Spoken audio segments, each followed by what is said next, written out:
Welcome to today's market report. Pan-European Stock 600 rose 0.13%, ending the week with gains of 1% following sharp swings on concerns of higher inflation hitting real income and leading central banks to raise interest rates.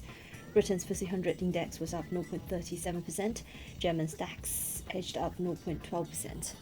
CAC 40 lost 0.13%, while the SBF 120 index fell 0.06%. Wall Street notched broad gains on Friday, with the S&P index closing at a record and global shares also finished at an all-time high, while oil prices rose for a fifth straight week.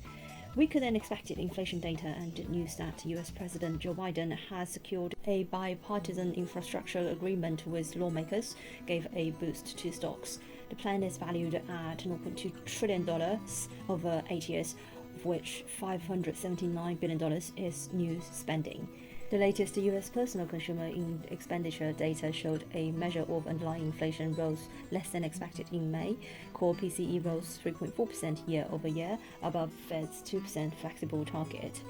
Economic data released this morning was mixed, but important readings in inflation were either in line with or slightly below expectations, according to Basebook Investment Group. Today's inflation was another vote of confidence for the inflation is transitory camp, according to Oanda. US inflation will remain elevated for 2 to 4 years, and only a market crash will prevent central banks from tightening in the next 6 months, according to Bank of America. A build-up of financial stability risks linked to a low interest rate environment could lead to another downturn that interrupts the labor market's recovery and impedes a return to maximum employment, according to Boston Federal Reserve Bank President Eric Rosgren. Yields for benchmark 10-year US Treasuries jumped back above 1.5% to close out a week in which yields notched their largest gain since March. German's 10-year yield, the benchmark for the euro area, edged up to minus 0.156%. Oil prices rose for a fifth week after plummeting to their highest since October 2018 on expectations demand growth will outstrip supply, and OPEC Plus will be cautious in returning more crude to the market from August. Brent futures rose 0.8% to settle at $76.18 per barrel. WTI rose 1% to $74.05 per barrel. Gold futures was up 0.61% to $1,776.60 per ounce. On the FX front, the GBP/USD trimmed losses during Friday's American session, boosted by a decline of the US dollar across the board. Cable rose back above 139 and climbed to 139.30. It continues to move sideways, with the pound being the weakest among the G10 space. Economic data from the US did not help the greenback. The income and spend report showed no major surprises. The core PCE rose to 3.4%, the highest level since 1991, as expected. Later, the University of Michigan Consumer Sentiment Index came in below expectations at 85.5 in June.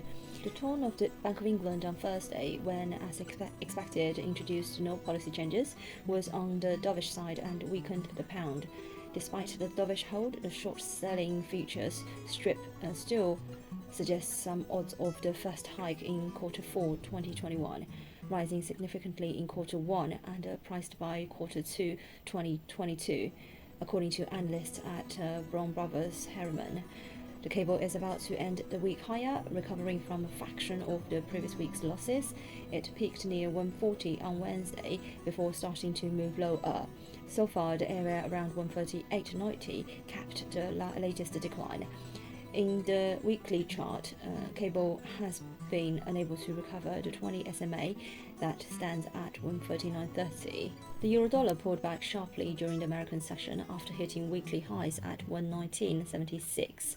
Higher US yields gave the dollar a boost, and the pair retreated to 119.36. The 10-year Treasury yields broke 150% and jumped to 1.539%. The move boosted the greenback across the board, and the dollar index is of lows back above 91.70. Dollar yen was at 110.83 after reaching a 15-month high of 111.11 on Thursday. This is today's market news. Thanks for listening. We'll see you next time.